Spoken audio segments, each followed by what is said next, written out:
Hey everybody, it's Mr. Wagstaff. Cool stuff to talk about today. So today we're starting a new unit. It's our final unit on economic and personal finance called Critical Consumerism.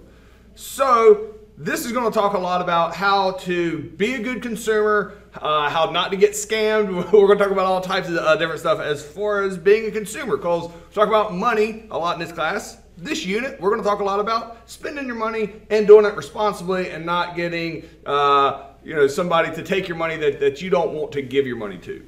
Today, we're going to specifically start talking about how advertising affects you as a consumer and how you as a consumer affect the economy based on the decisions that we collectively as consumers make.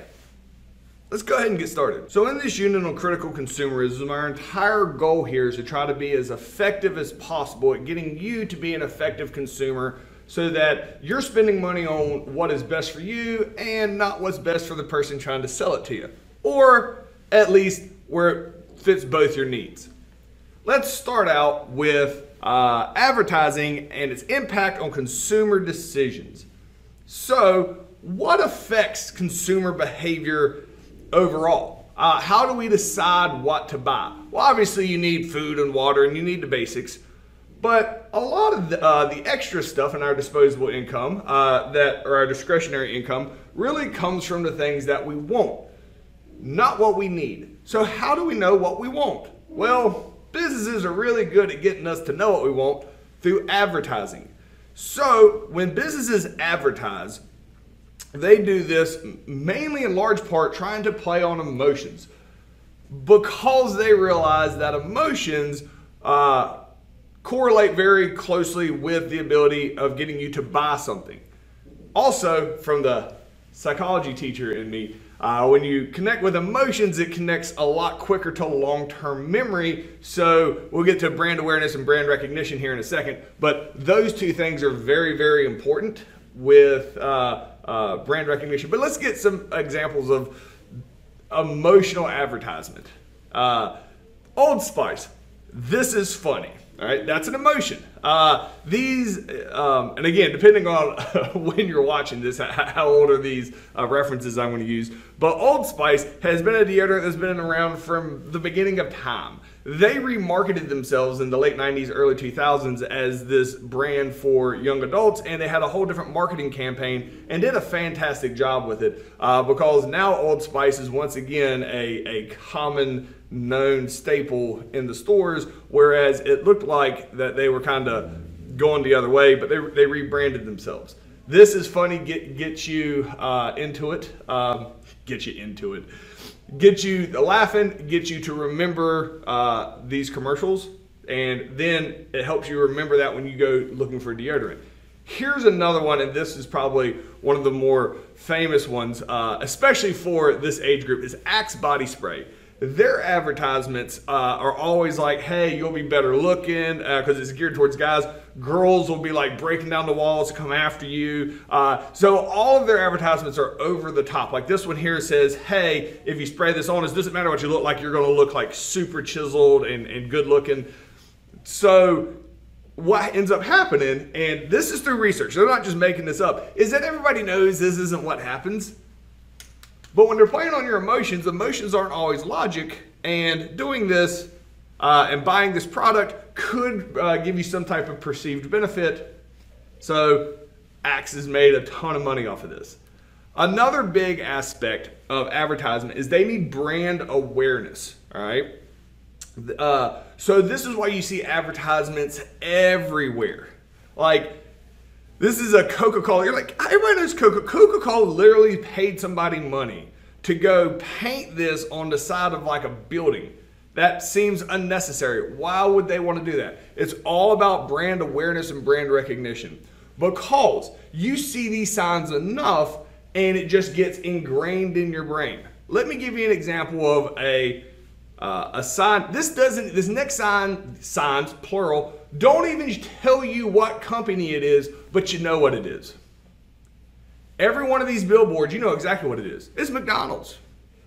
And the color, the color scheme and the art, and you're just getting one little pick of it, but they have done such a good job of brand awareness that just seeing just the colors that you know exactly what this sign is referencing because of brand awareness. So that's why brand awareness is huge, is to get it in your mind so it's the forefront of your thoughts, so it's always your first choice when you're mentally thinking about something to choose from. Another thing they do is they get celebrities to endorse their deals because that makes it more exciting. And I wanted to use Shaq here because he's been in the news here recently. So Shaquille O'Neal, very, very dominant basketball player when he played. And then after his career is over, he's an announcer, generally from all reports. And as I say this, something crazy is going to come out. Pretty good guy, enormous human being, like over 7 feet tall, massive human being. Anyway, he endorses all types of stuff. And this is just a list. I mean, I always think about him doing the icy hot on his back. Like, Shaq will endorse all types of stuff. Well, why do they get people to do this? Because it gets them to buy their product. And you're like, really? Let me give you one specific example. This is why I wanted to grab Shaq on this. So Shaq, of all the things that he sponsors or whatever, sponsored or advertised for a company called FTX, which is a cryptocurrency company. Well, Shaq said, hey, I'm all in. Are you in? Shaq even went so far as to have like a big party at his house called Shaq's Fun House, presented by FTX, and basically trying to encourage people to invest in this company, FTX. Now, Shaq did not invest in FTX because Shaq's probably financial advisor was like, this seems like a scam, or this doesn't seem whatever. So Shaq told everybody that he had invested in this company, when in actuality he didn't, because Shaq's like, yeah, seems kind of shady. Shocking, FTX, and that's their actual founder there on the left, went bankrupt and lost all their money. So all these investors that had invested in FTX lost their money. Shaq currently, as the time of this recording, is getting sued, all right, for by people who lost their money, claiming that Shaq convinced them to do this and he should be held responsible as an advertiser. Now, Shaq's saying, I was just a paid spokesman, like everybody does this stuff.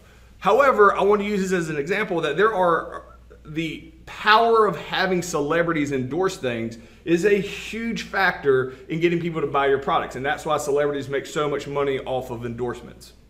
So why do companies spend money on advertising? Well, as all the reasons that we talked about.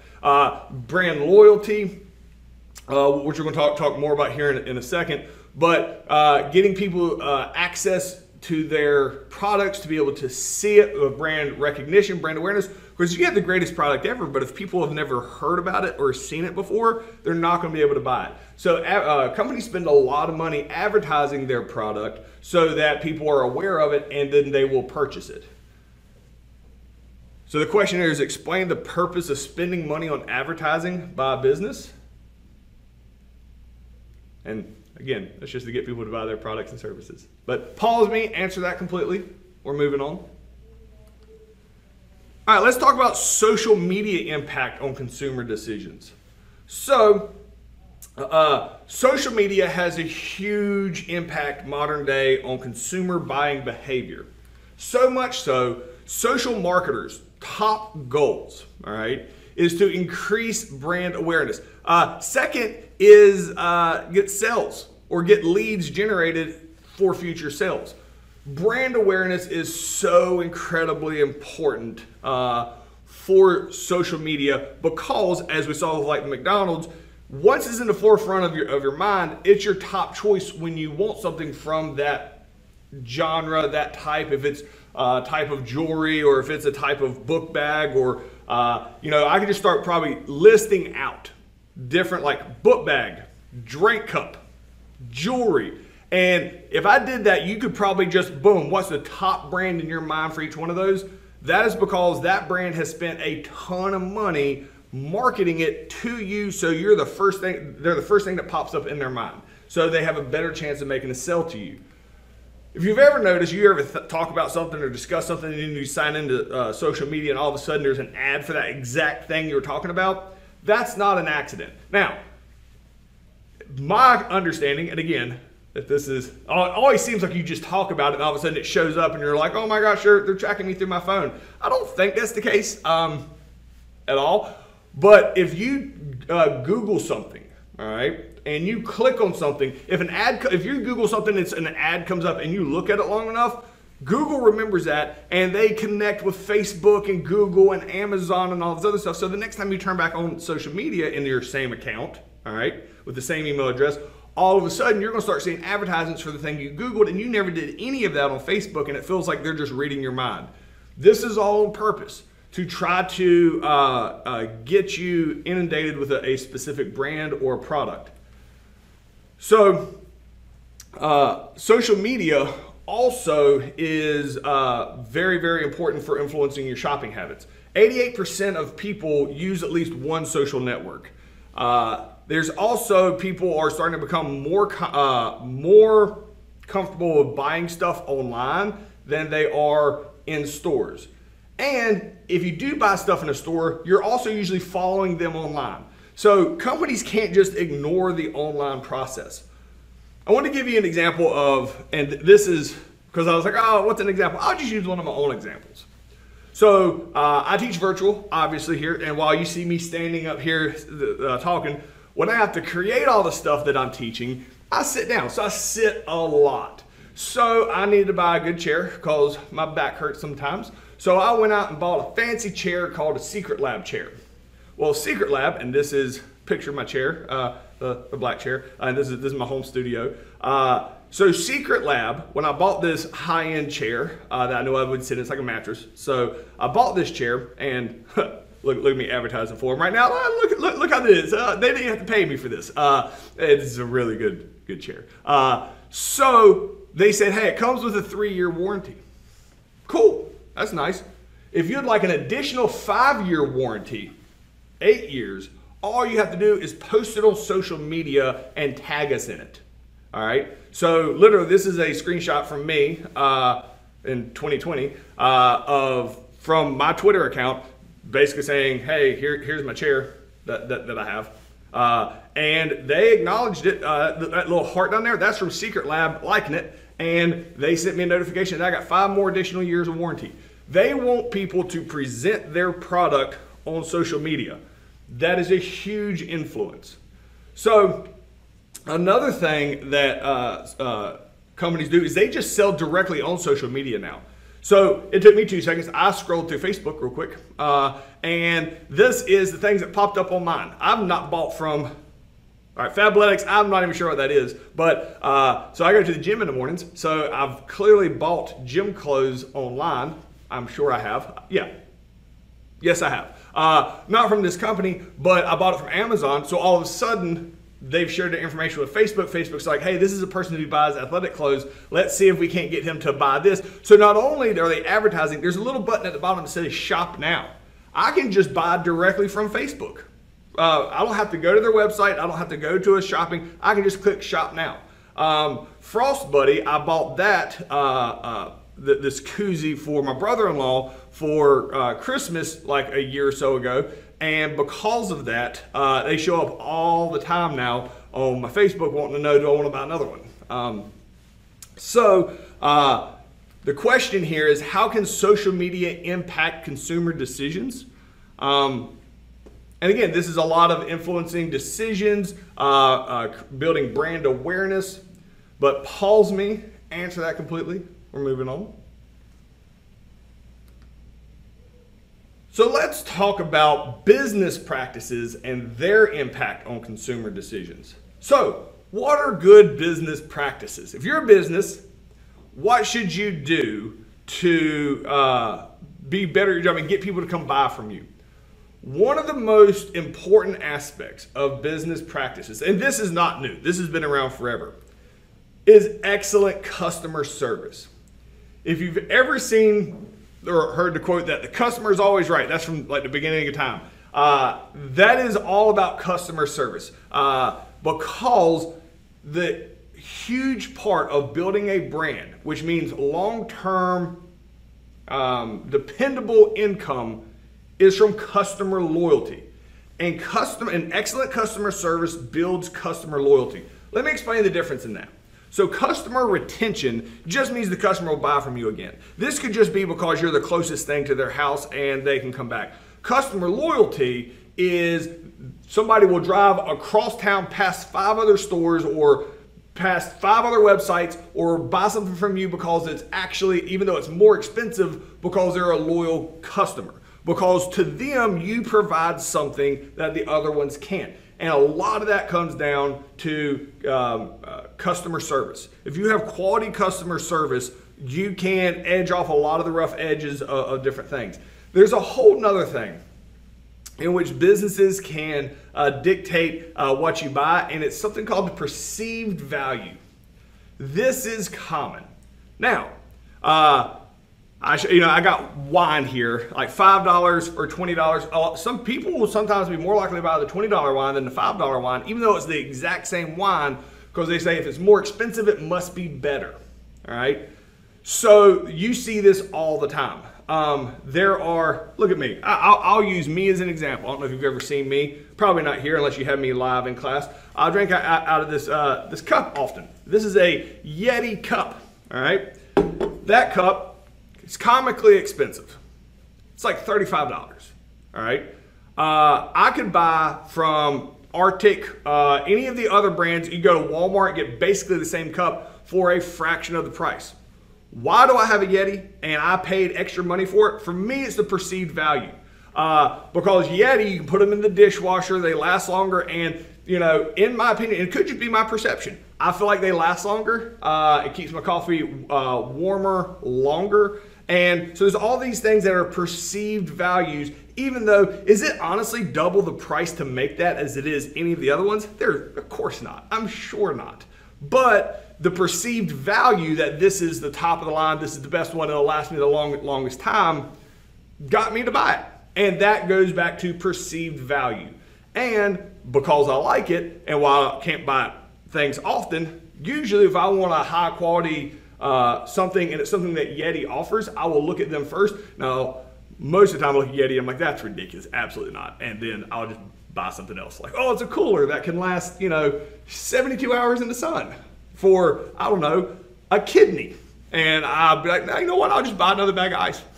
I'm good. But the cups I do like. So how can business practices create loyal customers? So we talked about that. The big focus here is customer service, and quality customer interaction is a huge part of being a successful business. If you have trash customer service, you better make up for that somewhere else. You better be just absolutely super cheap, cheaper than anybody else, because having bad customer service is really, really bad with creating brand loyalty. So, I'm going to switch gears here pretty quick and talk about consumer-driven decisions and how that affects the economy. So, what consumers does depicts and changes what you can buy. It seems counteractive. Like, well, if it's not there to buy, how am I going to buy it? So all these businesses, they didn't just say, hey, I'm going to make whatever. They look at the market, and we're going to talk about that later on market reports and all that. They look at the markets and see, is there a market here that people will purchase? So they look at what people are spending their money on, and then go create a product that's like sits right there in front of where those buyers are and sells them a product. So as people continue to buy more things, it helps out businesses. You can see here on this graph for quite a while now. This starts in 1971 to 2013 is how long this graph goes. That personal savings rate, the rate at which people are saving money, is going down. But the personal consumer expenditure, the amount of money people are spending, is going up. People have less savings, but they're spending more money now. That is good for the economy. It's great for the economy. Maybe not good for the stuff we've talked about here in personal finance, but this ends up becoming the common thing. And less people are saving money because they look around, nobody else is saving money, so why do I need to? There's no more safety nets for you now than there was in 1971, but people have less savings. So people are spending more money, saving less. So businesses know that. That's why anything that you want to buy, there's 20 different versions of it from 20 different companies, because they're all making money, because there's enough people spending money in the economy. There's another very important aspect of when you should create a company and when they should come up with new ideas and new products. It's the Consumer Confidence Index. How confident are the consumers in the market? Because typically when people aren't very confident in the market, they don't buy a whole lot because they're starting to save up because they think, hey, I could lose my job, inflation could take off. And you can see in 2009, which we're going to talk about here in a second, again, the housing market collapsed and consumer confidence was low. That's going to hurt businesses. So businesses have to really cater and probably lower prices, a lot more customer service, a lot more stuff to build your confidence back up to get you more brand loyalty. If you notice in 2020 and COVID, consumer confidence dropped because the economy shut down. That still wasn't nearly as low as consumer confidence was when the housing market collapsed, when people stopped buying stuff from businesses. And again, businesses have to adapt to consumer confidence and market trends. And those are all consumer-driven decisions, and consumer-driven decisions can really benefit the economy. If people decide to start spending money, then it drastically helps the economy take off and is really good for businesses. So the question is, what is the relationship between consumer-driven decisions and economic growth? So you can pause me and answer that, but understand that consumer-driven decisions increase economic growth. Historically, if people decide to spend money, causes economic growth. So let's give you some real-world examples of consumer-driven decisions and their impact on the economy. All right. So we mentioned this in the early 2000s. There was this huge push for housing. So what had happened is in the 90s, all right, if you go look at housing, I hear this all the time, oh, the houses were so cheap in the 1990s, everybody could have a house. Not really. Interest rates were wild in the 90s, wild. And we had mentioned that in this course. So nobody's buying houses. Interest rates dropped very, very low in the early 2000s. When that happened, when interest rates dropped, then everybody wanted to buy a house. So there's this massive desire for houses, so they started mass producing houses in the early 2000s. Prices went up because of supply and demand. It went way up. Well, then the housing market collapsed in 2009, all right? The banks went poof, it went down, and the price of houses dropped. Because at that point, you had too many houses because so many people had overpaid for the house, lost their houses, foreclosure, weren't smart with their mortgages. They lost everything, and then the prices go down. All of this entire graph is based on consumer decisions and how it leads to housing. When everybody wanted to go buy a house, that causes the housing prices to increase. Businesses see what supply and demand is, and by watching what consumers want, adjust price based on that. Here's another example. The electric vehicle market revenue set to hit $384 billion in 2022. People now, they're tired of seeing these gas prices go from really cheap to really high to really cheap, realizing we don't have access to our own oil. We get it from the Middle East. There's a whole other set of issues that associate with that. People are starting to, since early 2000 to 2016 on this graph, say, you know what if we just went all electric? Sure, it's not perfect, but it's a whole separate set of drama and less drama than having fossil fuels. So you can see here as there starts to be an interest, like Tesla came out, these other Ford, GMC, these companies are starting to mass produce electric vehicles now, and it's starting to become more common, and that's because consumer-driven decisions. People want electric cars, so companies will then say, all right, I guess they don't want the gas-powered ones anymore. We're still going to make those, but we're going to start making EVs, electric vehicles. So consumer-driven decisions affect what the businesses are going to make.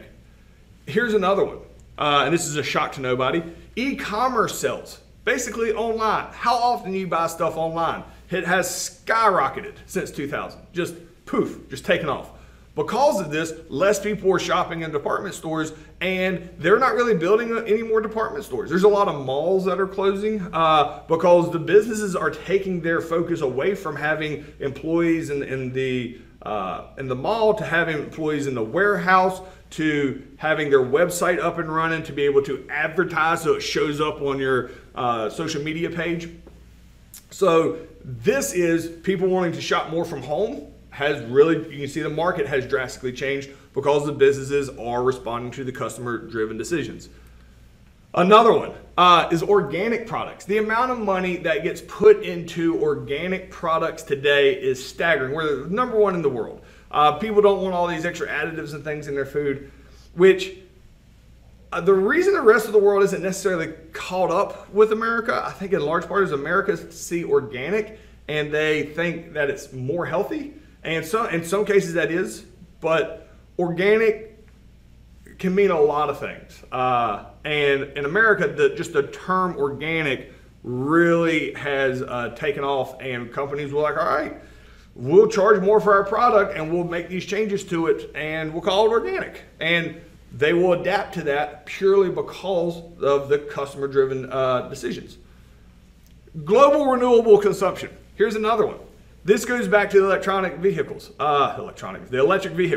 the EVs. So there's a focus on renewable consumption in the United States. So companies are going away from using fossil fuels, using coal and things like that, to renewable consumption because that's what people want and that's what people will pay for. So the question here is, what impact does the consumer-motivated shift away from fossil fuels have on the renewable energy sector? So pause me, answer that completely. See you guys tomorrow.